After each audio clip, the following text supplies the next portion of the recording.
On Sunday night at 6 o'clock British time, the Spanish and European champions Barcelona take on the most expensive football team ever assembled, their arch rivals Real Madrid, and they do so here at the magnificent Camp Nou. Welcome to Revista de la Liga and our preview of Sunday's El Clásico. It's the game the world has been waiting for. In the next hour we ask, who will win it? We take opinion from inside both camps, from Andres Iniesta and Sergio Ramos. It's Real that will start as the league leaders.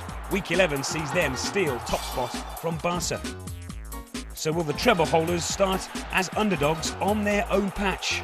All the answers are on the way. Sunday's El Clásico could produce the most expensive collection of football players ever assembled on one pitch. And while some people find that amoral or vulgar, most football fans are salivating at the mouth at the thought of watching arguably the greatest football team in the world take on the world's most expensive. Two men drooling over the prospect are our resident experts, Guillaume Balaguer and Graham Hunter. Can't wait to get your thoughts on what's ahead. First, let's remind ourselves how Real overtook Barca in Week 11 to start the Clásico top of La Liga and clear by a point. Granero, now Drenthe. And Alonso to Arbeloa.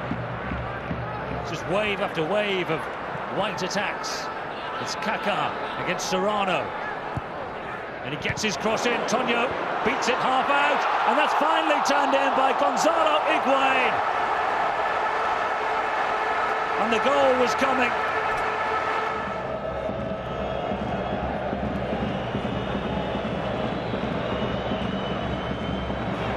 Oh, they've got it through to Canales, who finds the back of the net.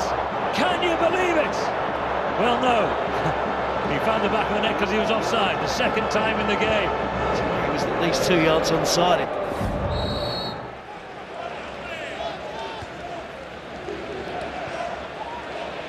Here's Pedro. Oh, Step forward and Dani Alves! They couldn't check the run of the Brazilian.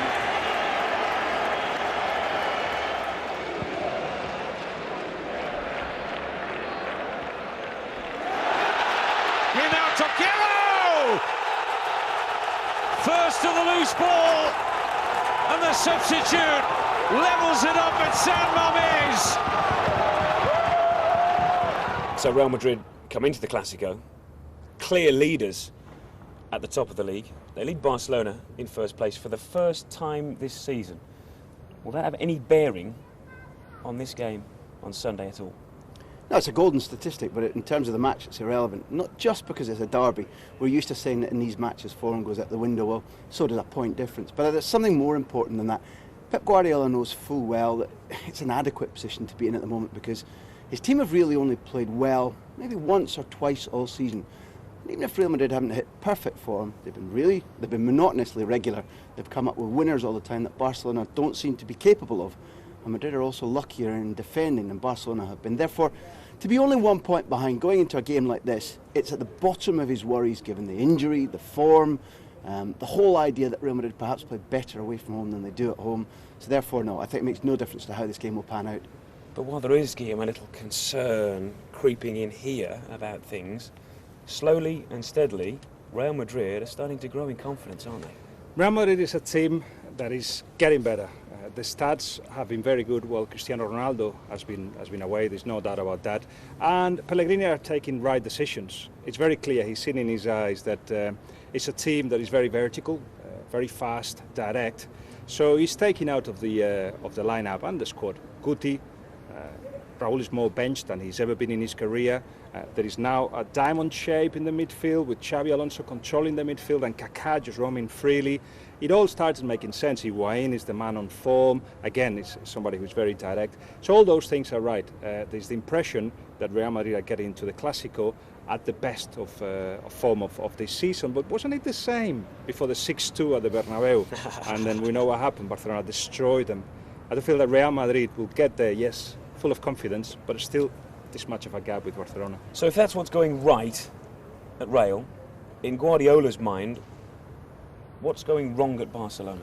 Well, you know very well that one of the things he's tried to impose since he came here is this programme of resting the players as regularly as possible. Whenever they travel on the day if possible. He very irregularly puts them in a hotel the night before a game because he feels that mental freshness is everything. One of the absolute key things that's happening is that the strikers maybe aren't finishing the chances. They're making lots of chances, but by a millimetre or two each way. Maybe a post, maybe a goalkeeper save. Barcelona aren't defining their chances quite as ruthlessly as they did last season. What do they put that down to? Mental freshness. I really do make that point that the difference, Guillaume talked about what's the difference between the two sides, and we can talk about a side under construction and a side that's burdened down with expectations, with games under their belt too. And the other thing is, if that mental freshness leads to a certain lack of concentration in front of goal, then defending the goal too.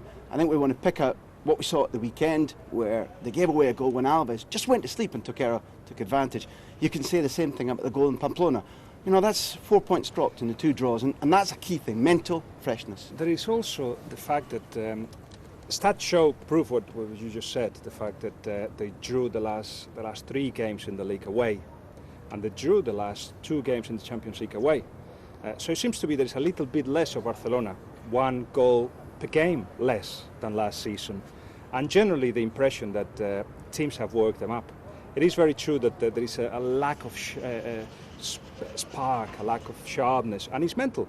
And I think it comes from the fact that it's badly understood confidence. It's like last season we didn't know if we were good enough. We had to play every single game until the end, try to beat teams. This season we know we are better than most. So it's only human to actually reduce the level a little bit. But also, if they actually were playing in the Colombian league against 19 different teams, they will actually beat them very, very clearly. But now teams have worked them up. And what's happened? It was Ruin Kazan, Osasuna, Athletic Bilbao, Valencia did one thing in common. They were very, very physical. They were very aggressive. And at the moment, and the Catalan press has picked on that, Guardiola doesn't seem to have found lots of solutions to avoid that. Okay. Well, of course, come Sunday night, if Andreas Iniesta was playing forward left for Barcelona and Sergio Ramos is playing in his customary right-back role for Real Madrid, those two players will come head-to-head against each other for the bulk of the 90 minutes. So we've put them head-to-head now. Here are their thoughts on this forthcoming Clásico. Pues Iniesta yo creo que desde mi punto de vista es de los mejores jugadores del mundo, ¿no? Que a lo mejor no esté considerado por ser nacional o ser español y porque lo tengamos en el eterno rival, pero yo creo que es un gran jugador, ¿no? Que lleva marcando la diferencia mucho tiempo y en un equipo como el Barcelona yo creo que es muy difícil hacer lo que él está haciendo, ¿no? Y es un jugador que técnicamente posee una calidad extraordinaria, tiene velocidad, tiene gol, tiene el último pase, yo creo que lo tiene casi todo, ¿no? No, será bonito, será especial. El Clásico es un partido de muchas emociones. Lo que rodea ese partido pues es espectacular. Y bueno, vamos a ver qué pasa. Intentaremos hacer las cosas bien. Delante tendremos un muy buen equipo, pero bueno, tampoco creo que decida la Liga ese partido. E intentaremos ganarlo porque significa mucho. Pues hombre, en primer lugar por la diferencia de puntos que nos llevan, en este caso uno que yo creo que puede marcar, ¿no? Esa mínima diferencia que ahora mismo nos separa a lo largo de la temporada y cuando termina la Liga incluso puede definir el campeonato, como nos pasó con la Liga ante Capello, ¿no? Que la victoria del Barcelona nos sirvió para conquistar el título, ¿no? Y este tipo de partidos, aparte de que te marca para toda la afición y para todo el madridismo el año, ¿no? La tranquilidad esa de haberle ganado al Barcelona, pues después pues tienes esa recompensa, ¿no? Bueno, creo que ellos están intentando encontrar su juego, han traído muchos jugadores nuevos, indudablemente de una calidad muy importante, pero no es fácil ganar los partidos. Y nosotros pues intentamos, como te he dicho, mantener la línea del año pasado y mejorarlo.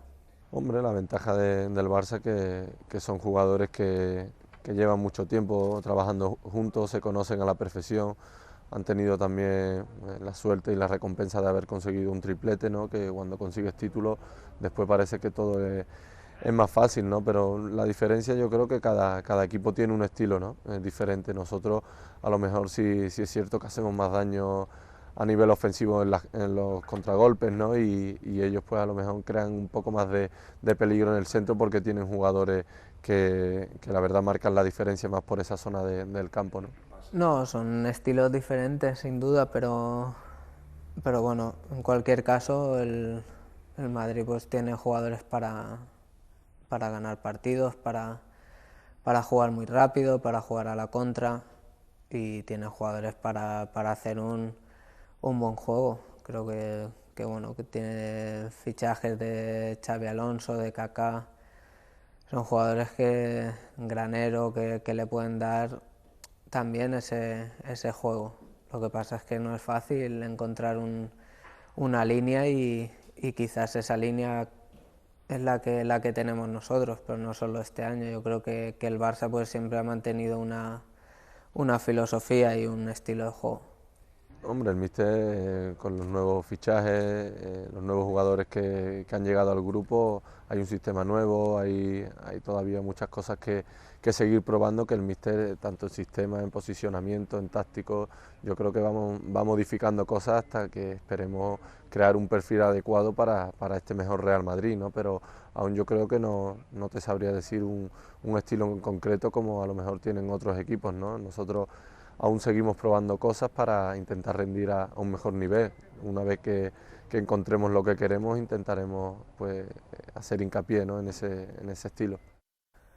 No, ojalá y jueguen todos. Yo creo que al fin y al cabo uno sale al campo a enfrentarse a los mejores, a disfrutar, a pasarlo bien y a intentar ganar y sobre todo porque es un partido especial y bueno, es un partido que se enfrentan dos de los equipos más importantes, y que estén todos los jugadores pues es una alegría, no solo para el que se enfrenta a ellos, sino para el espectáculo, que al fin y al cabo el fútbol es eso. I think we all want the big players to all start, don't we? We want the grandest, spectacular show we can possibly get. Guardiola's made it clear that he wants Ronaldo to start for Real Madrid. He doesn't mean that, does he? Are you calling Pep a liar? Of No, course he means no, it. I'm not, no. He absolutely speaks the truth, because you have to remember that before the Champions League final in Rome, Cristiano Ronaldo was the big threat. And he told his players, you can push him out of this game, you can work him out of this game. And after 11 minutes, they did so. It gives them, this time as well, a little tonic, a little push. He can say to them, the big man's back, everybody thinks he's going to win the game on his own. Is he? Can you push him out of this game again? It's a key thing for a coach to say to his players. And what's interesting as well, of course, is that you've got Josep Guardiola wondering far too much about his team, about who's injured, about who's not.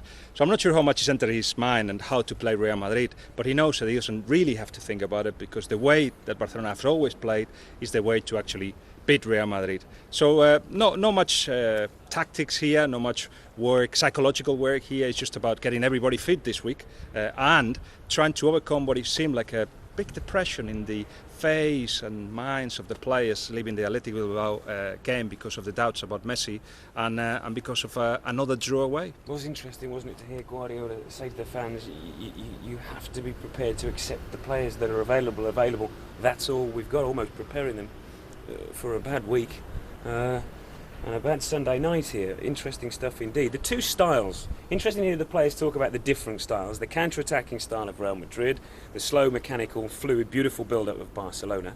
How concerned are Barcelona about that counter-attacking style that Real Madrid maybe aren't too proud of, but it seems to be effective for them? Well, let me make 2 points. First of all, when Pellegrini was last here with Villarreal, he won. He knew exactly how to unlock that perfect style. Secondly, when you look a year back to a much more wounded, much more struggling Real Madrid side under Juan de Ramos, they came here, and although the bulk of their play was physical, the counter-attack nearly brought them 2 goals. They nearly won that game. This time again, they're already passing the ball much more quickly. directly, vertically, as Guillaume has said. It might not be pretty, but to our eyes, it's effective, and both coaches know that. The second thing to say is that if Cristiano Ronaldo were fit, even though it's impossible to ask him to be at the peak of his form after so many weeks out, what he does is he gives a brilliant out ball, either to feet or in front of him, for all the Real Madrid players, and suddenly their passing options look and feel a lot easier, and his pace, as we all know from the Premier League, is devastating. So to say that he'll be the defining player is too soon, but to say that he could be is certain given their style. Barcelona doesn't need to, Madrid doesn't need to play well to actually win games. They can be direct, they can be counter-attacking football, and as you say, I don't think they're very proud of it, and that's why people are saying we don't know what the style of Real Madrid is. Yes, we do. It's counter-attacking football. It's just that they don't want to say it. But Barcelona need to play really good to actually beat teams, and that's the main worry for Guardiola. That's what I'm trying to say, that he won't focus on what Real Madrid have to offer, but more on what Barcelona has to improve. And I think we've been seeing a little bit less of the stars, certainly from Henry. We haven't seen Henry at all. What does that mean is that Iniesta has to play up front in the 4-3-3 position on the left-hand side. Iniesta is much better, I think. I think he's a 7.5 in every position, but he's a 9 on the left-hand side of the midfield. So if you got that sorted, if Henry was part of the team, then you'll make the team better, because there'll be more associations between Xavi and Iniesta and Messi, which is the other thing that has been missing for Barcelona. It was very clear against Athletic Bilbao. He was worrying about the injury or about whatever else. Messi was not there. Messi was played as a number 9, and he didn't link in the way that he linked against Real Madrid at the Bernabeu. It was fantastic to see. It was that triangle, Iniesta, Xavi, Messi. That's missing, and that's what Barcelona will have to improve to actually beat Real Madrid, because Real Madrid have not been good when they have to face the bigger sides, and I think we may find the same kind of situations now. I wonder what level of fitness does Pep Guardiola have to see from his key man? We know who we're talking about, Messi and Ibrahimovic mostly, to involve them on Sunday night. You're absolutely right. It's a gamble. I'm not quite sure what gamble he'll take. He cannot ask, and he will not get 100% fitness and form from those players, Mark, and therefore he'll go with the ones who he thinks are bravest and readiest, not fittest, ready for the battle. And interestingly for Real Madrid, talking about fitness, there's no problems. There's no problems at all. It's great for Pellegrini to have the choice now, and we'll see exactly what he wants. If you remember, he made lots of changes at the beginning of the season. It was lots of rotation, and then he's been told no more rotation after the knockout in the Cup. So we're going to see Guti won't probably be fit, but if he was, he'll be on the bench. Raúl will be on the bench, and Kaká will be played, maybe in a new role, and that's the problems with Kaká and Pellegrini. Love the new role. But he just tends to play in completely different positions every single game, and that keeps him unhappy, really, because you would say this is the kind of game where Kaká would like to expose himself to the media, to everybody. He's disappeared. He's been quiet because he's not happy about his performances, and he's been criticised by everybody, by the media, by the fans as well.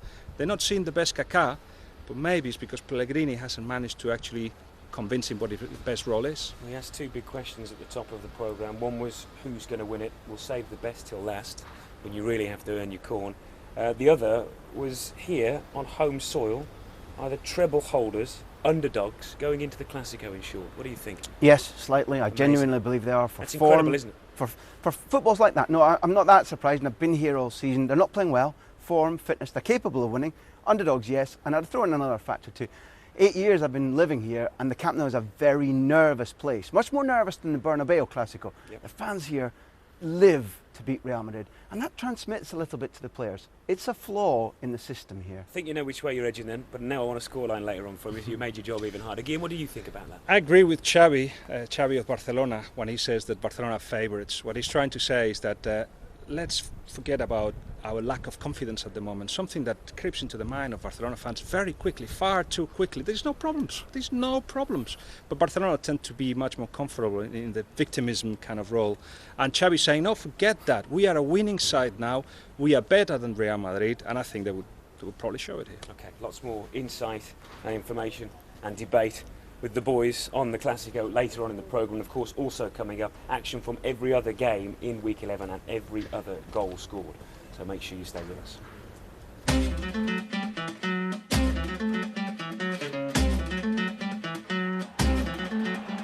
Of the top 6, only Barca failed to win. Next, we check in on the chasing pack.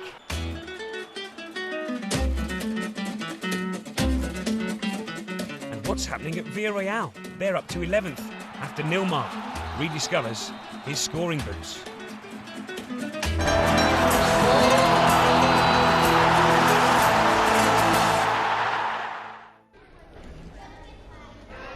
Someone's having a laugh, aren't they? Welcome back to Barcelona, where it's El Clasico on Sunday, of course. 6 o'clock the start time, Real Madrid in town for the biggest game in the world. More on El Clasico later. First, we'll check in on the Week 11 action from those chasing Spain's Big Two for this year's title.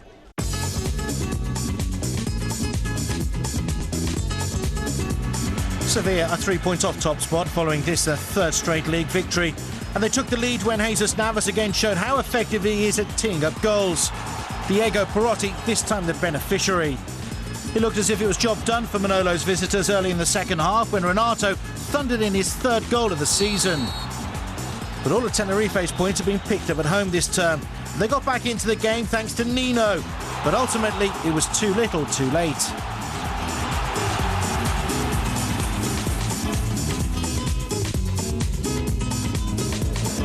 A poll in last month's World Soccer magazine rated David Villa the game's #1 striker, and he followed up his brace for Spain last week with the opener at Osasuna. 37 league goals in his last 43 games. Not quite so prolific as David Albalda, but the local lad who came through the Mestalla ranks in the early 90s clipped home a beauty for his first league goal in almost 4 years. Marchena joined the party with his second league goal in 5 seasons, and 2 late dismissals for Pandiani and Miguel Flano compounded the Osasuna misery. Masoud's late header almost irrelevant, as Valencia racked up a 4th away win in 5 league matches.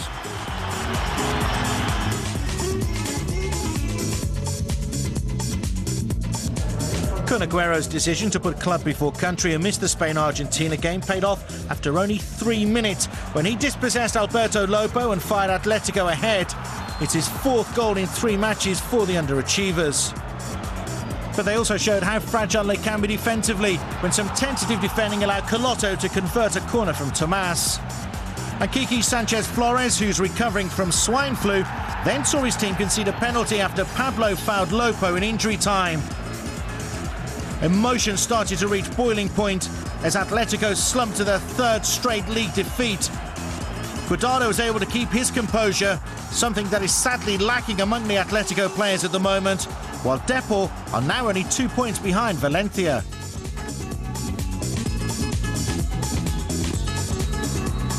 In recent campaigns, Mallorca have come out of the trap slowly, but this time round they're flying, especially at home. Castro's first goal of the season fizzed into the corner just after the break, set them up for a 6th home win out of 6. Mind you, after David Rodriguez nipped in for the equaliser, just the 2nd home goal conceded by Mallorca, they had to lift their game late on to secure the points. Victor, who notched 14 on loan at Gymnastic last season in the Segunda Division, restored the lead with a superb finish. And Castro, whose first goal may have taken a slight deflection, completed the scoring after a magnificent solo run from just inside the Almeria half. There's no stopping Mallorca, and the fans are absolutely loving it. Atletico escaped finishing the weekend bottom then, but only because of other results. They're still in the relegation zone and 18th. Tenerife slipped into 16th. Almeria moved down, as do Osasuna. In the top half, we've got Mallorca, Depor, Valencia and Sevilla, all where they were, 6th up to 3rd respectively. But of course, a good weekend for all. Real and Barca split by that single point. We'll come back to them and talk more Clasico in just a moment. Now we're in Serie A, old Espanyol country. You feel very at home here, don't you, Guillaume? Graham's here with us as well. Good weekend for the pack chasing the top 2. This is not a 2-horse race this year. Sevilla going great guns, and the man on everyone's lips still, Jesus Navas. Sevilla is in 16 games, 13 victories, only 1 defeat, on form. And as well as Perotti, the man in everybody's lips, as he said, Jesus Navas, as we did say in the previous weeks, he's got an anxiety problem that didn't help him settle when he's away from home, and that didn't allow him to get into the national side. He said he was ready, played against Argentina friendly the last few minutes, and he just played as if he had been there forever. Remember, this is a man who could actually make it to the World Cup, but he's on the verge, depending on his mental strength. And only 3 years ago, he actually run from training with the national side. He run away from it because he couldn't stand it. So still a big gap and very delicate situation, but I think Vicente Del Bosque would like to count on him for the World Cup. Important win for Valencia, a goal for Villa. Marchena looked great at the weekend, and Emre played it smart, making that switch, didn't he? Bringing on Banega for Silva when he feared that 10 men could be more productive than 11. I think tactically he's very shrewd, but they've got a depth of squad. What I really like is that they've got wingers aplenty, and we saw that Pablo, although he didn't get his name on the score sheet, is becoming a really crucial player. Tackle breaking, assist giving, goal scoring, and two other things mark Valencia down as genuine title contenders. They're plundering 3 points and 3 goals from the lower sides. Almeria, Zaragoza, this weekend, 3 points, 3 goals scored every time. Another thing I really like, if you've got Albelda and Marchena, not only scoring brilliant goals like that, but you look at Marchena, a centre-back, giving an assist that Sergio Kun Aguero or Messi would have been delighted with. And suddenly, from experience, you know if your defenders and your central midfielders are giving you assists and goals like that, something special's happening. I think nursery and school's just finished, don't you? It's getting a little noisy here. You mentioned Aguero.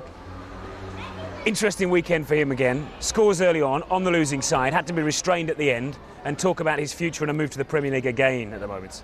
Kun Aguero is not settled. That's very clear to see on that game. He goes from scoring and actually putting the whole of the team on his shoulders to actually, at the end of the game, losing it completely to a point where Quique Sánchez-Flores had to come out and restrain him because the players couldn't. Even as you can see, put in his Quique Sánchez-Flores' hands in Kun Aguero's mouth, so he didn't get sent off. But it is a man who is unsettled, who is at a club that is not developing. He feels he's starting to get a Torres phase. He needs to move on. And Chelsea, apparently, according to the press, is offering him a solution. I don't think there's been any kind of offer whatsoever yet. And if there was a division between what the chairman wants, Cerezo, and what the main shareholder wants, the Hill family. And the island, as we know, is still not the place to go. Mallorca, possible to beat at Son Moix. Late goals for them, important ones too. Time then for La Inquisición, our weekly quiz. This week's prize, not a bad one. It's a signed Diego Maradona shirt. Free to enter, of course. Just answer this simple question. How many league goals did Diego Maradona score for Barcelona against Real Madrid? Was it A, 0, B, 1, or C, 2? To enter, go to skysports.com/Revista. Follow the link to competitions and tell us your answer, name and address. The competition terms and conditions all listed there for you. The prize, of course, supplied by icons.com, the home of signed football memorabilia. Now, last week we asked against which club did Cesc Fabregas make his Premier League debut? The answer was C, Everton, and the winner was Luke Bigdwell from Reigate. Well done, Luke. Prize is on the way to you. OK, time to round up the rest of the Week 11 action.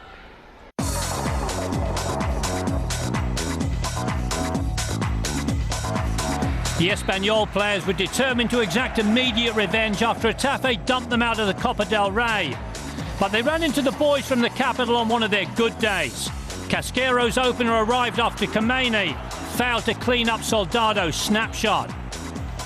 And after some delightful wing play from Manu Del Moral, Pedro Rios arrived to wrap up the points. 6 defeats, 5 wins. Unpredictable Getafe are back in the top half.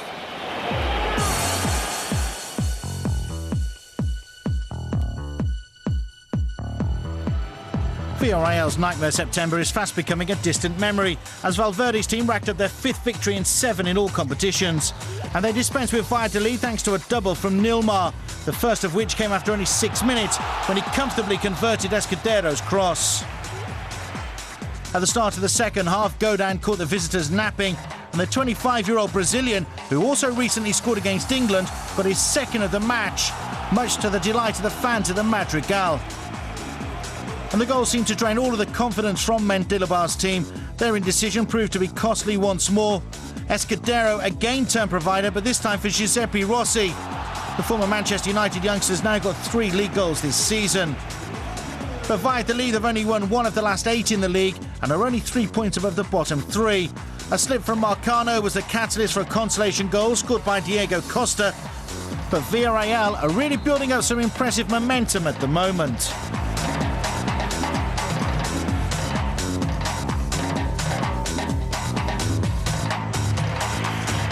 There's no doubt Sheriff have found life desperately tough in the top flight, but their commitment has been terrific, and a win over Sporting would have taken them out of the drop zone. Keita's early shot coming back off the Sporting crossbar. This was a game of few chances. Gregory Arnoldine failing to poke home the loose ball for Sporting after Jose Angel's shot spread some panic inside the box.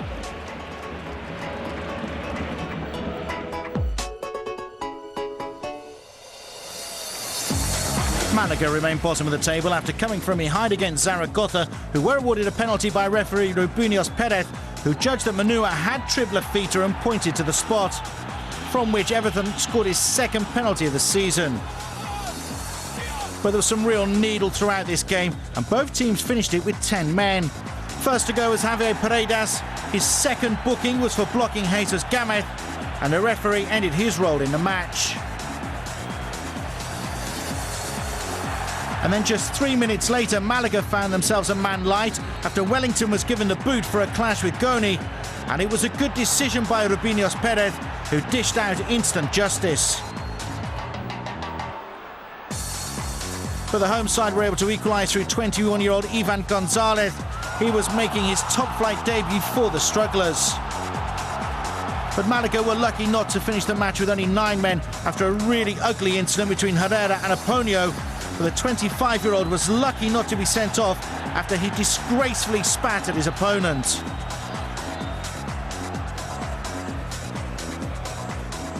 Any chance that Malaga had to win the game evaporated when Forestieri inexplicably dived instead of having a shot.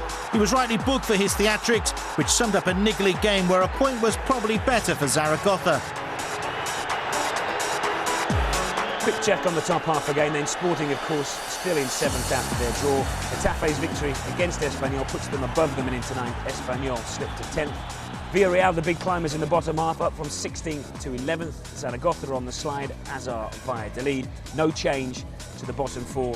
Malaga and Xerez, though, slightly closer to safety. Xerez's goal total for the season, 3 in 10. Will they reach double figures for the season? That's the big question. And where will Villarreal end up this season? An incredible turnaround for them.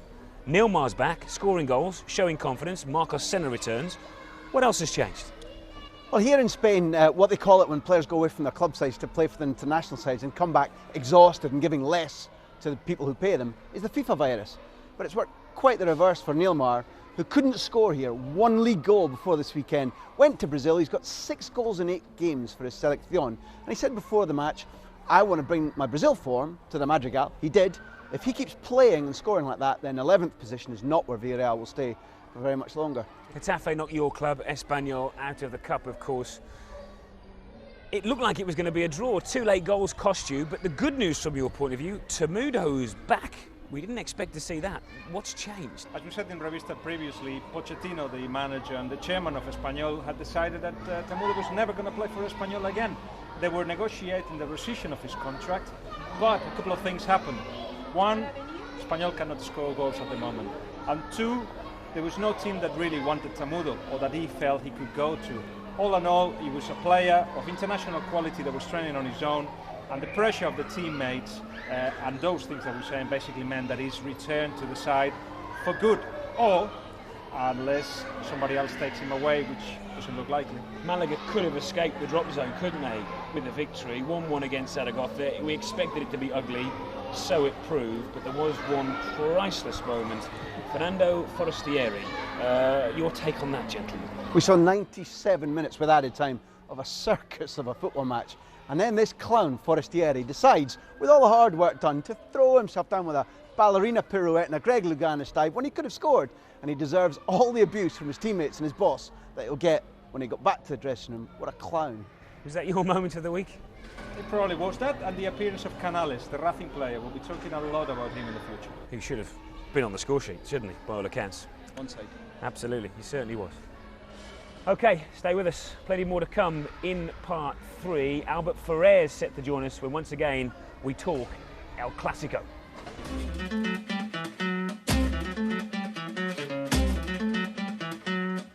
Next we ask if Barca can keep a clean sheet against Galacticos Part 2.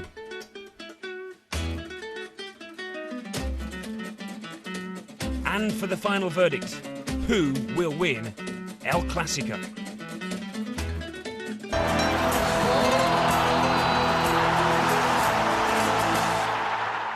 Welcome back. Now we're on our best behaviour in Part 3 because we've moved up markets into the posh part of Barcelona. We're here in Turo Park, and joining us, Barcelona's Albert Ferrer alongside Graham Hunter and Guillaume Balaguer. Thanks for joining us, Albert. We talked earlier in the show about a shift of momentum maybe. Obviously Real Madrid have gone top, a point clear of Barcelona. They look to be making some slow progress forward. We were concerned that maybe Barcelona were going backwards a little.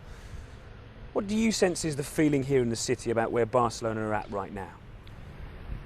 The feeling actually is that we still believe and we're still seeing that Barcelona obviously are not playing as good as last season, but still a few steps above Real Madrid in terms of football. But we know how Real Madrid are, so they don't need to play fantastic football to win games. So it's a little bit of a surprise for us and frustration as well to see Real Madrid top of the league, knowing and seeing that Barcelona are playing better. But still early in championships, so still a lot of things to happen. But obviously it's a bit of frustration, and they only want one thing, which is win this game at the Nou Camp and be top again. We heard from Sergio Ramos, and we've heard from other people inside the Real Madrid camp that Real are still finding their feet, still trying to find that system. Barca may not be getting it exactly right, but Barcelona know their system. So would you still rather be in Barcelona's shoes rather than Real Madrid's at this point? Definitely, because it's much easier to play when you've got a system established and you've been playing it for a while. I have to say that some of the players in Barcelona are not as in the same shape as last season. But if you see the team playing as a team, they're much more compact and solid than Real Madrid. But the only thing is that they don't need to play a fantastic football to win games. In their history, it's always been like this. So that's a bit of a frustration, but I would still prefer, and the supporters still want to be in Barcelona's shoes than Real Madrid's, obviously. Chappy, you were part of a team that won the League and the Champions League in the same year. And I wonder how it went at the beginning of the second season or the season after, just compared to this one, because it seems like if there is a problem with the side at the moment is that Pep Guardiola hasn't shaken off the excess of confidence maybe that the side seemed to have. It is difficult to deal with it because don't forget they've won everything. They've won 3 titles last season plus 2 this season. So inside your head is telling you that you've got credit. You've done a fantastic thing, and you don't have the obligation to win this season. But on the other side, they have to realize that there's only one season gone. So they haven't won 4 championships and 4 Champions League trophies. So they only won for 1 season. They've won everything. That's true, but it's only 1 season. So if they want to make history in Barcelona, at least they will need to win it for 3 or 4 years. So I don't think there is a room for relaxation. I think it's more a feeling that they're not as fit as last season. It was a hard season. They come in now from international games. Some players had some problems like Iniesta. I think all these little things making that Barcelona are not in the same shape as last season in this moment. We have concerns up front about who may be available for the Clásico. Messi obviously, and Ibrahimovic also. But I wonder, bearing in mind what we saw against Athletic, the high balls over the top, the defensive problems they had, are you more concerned about Barcelona at the back defensively against Real Madrid than actually going forward? Can they possibly, how difficult is it for them to even keep a clean sheet against Los Blancos? Yeah, it is difficult because, as I said before, it doesn't. I mean, even if they play a bad game, they can score 2 or 3 goals. So they got players like Kaká, like Cristiano Ronaldo if he plays, like Benzema, even Raúl, Higuaín. So they all are good players. Can score in any moment. It's true that Barcelona is struggling a little bit defensively. Probably the central defenders is the position that they will need to improve a little bit. but I'm still thinking they're very solid, and a Clásico is a different game. So for sure. I don't see Barcelona having many problems against Real Madrid. I wonder, talking about the defence, whether there's any case, I'm not trying to second guess Pep, but you played with him, you played at full back. He's occasionally moved Puyol to left back to have Alves at one side, Puyol at the other, which gives you coverage for the speed of Kaká and Ronaldo if he's fit to play. But then do you trust Chigrinsky and Piqué in the middle? Is there any case to move Carlos to the left back? I don't think so. Pep is a guy that he wants to play his system, and he wants to play his players in their proper position. So Puyol moving to the full back, it will be only in a situation where Alves is not there. I cannot see. He's played some games last season left back, but Abidal being fit, I don't know if he'll be fit, but Maxwell will be fit, so I don't think he will play Puyol. He knows that he's having problems in the central back, so Puyol is a player that is so quick that is very important for him as a central back. So I think it's gonna go with Puyol and Piqué probably in the central back, then Alves in one side and Maxwell or Abidal in the other. He doesn't like to do many experiments. You know, he's a very clever player and guy, and he knows what to do at any moment. It won't make or break the league campaign. Nobody wins the league based on one result. But how important a game is this for both sides? It's always important, but because it's the beginning of the season, I don't think it's gonna be. It's gonna be very, very important, a huge importance for Barcelona. Obviously. How damaging could a defeat be? We heard from the players saying that the time between the fixtures, you gain so much from a victory in this situation, psychologically, the boost that it gives you in the months between. Does that not play a part? Is that not important? Yeah, it plays a part. That's true. It plays a part, because on top of that, in the Barcelona supporters, we go from the ecstasies to we completely destroyed. So we don't have a middle term. So we always we are the best or we are the worst. And they're really worried now. Honestly, they're really worried because they don't understand how Real Madrid can be above Barcelona, playing the game they're playing. But I don't think. I just picturing Real Madrid winning Barcelona would be 4 points clear, but I don't still feel that's enough for Barcelona supporters and for the club to be worried. I don't think so, because there's a lot of games to play. I think they're gonna lose points. The thing is, the main thing is that we have to get back to the level that they had last season, and if we can get that, that's not a problem. Okay, you've all got about 2 minutes now. 2 minutes to think of your predictions. We want answers. In the meantime, here's Wappa.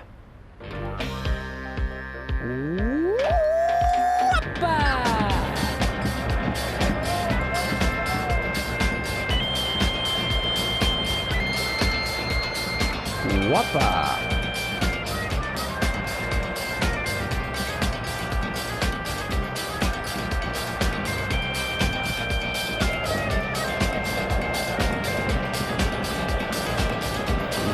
Wappa.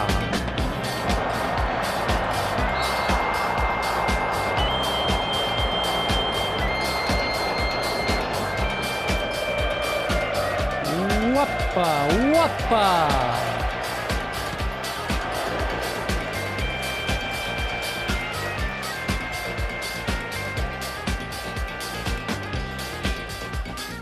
Esto es Guapa. Week 12 next up then. We start on Saturday at the Mestalla with Valencia at Mallorca from 7. Then we go to the Ramon Sanchez Pizjuan for Sevilla against Malaga from 9. The late game on Sunday is Atletico against Espanyol. That one starts at 8. But join us from 6 at the Camp Nou. It's Barca against Real Madrid in El Clásico on Sky Sports 1 and HD1. Punch that red button, go interactive and join us for the first half. Now for the big moment when the pundits really have to earn their corn, a favourite part. A prediction please, Mr. Balaguer. Real Madrid failed against Sevilla and against Milan at the Bernabeu. Those were the big games of the season. They realised against Barcelona that there's a lot of work to do to catch them in terms of level, Barcelona to win. The game hinges on whether Real Madrid can smother the passing game of Barcelona in the midfield, particularly Xavi. Sorry, Albert. Real Madrid 2-1. Chappy, what do you think? 3-1 for Barcelona, because I still believe that they are a better team than Real Madrid. But I think we all agree it should be a classic, El Clasico. Gents, thanks for your company. We'll see you at the weekend. It will be quite a weekend. Make sure you join us then. Take care. Bye-bye.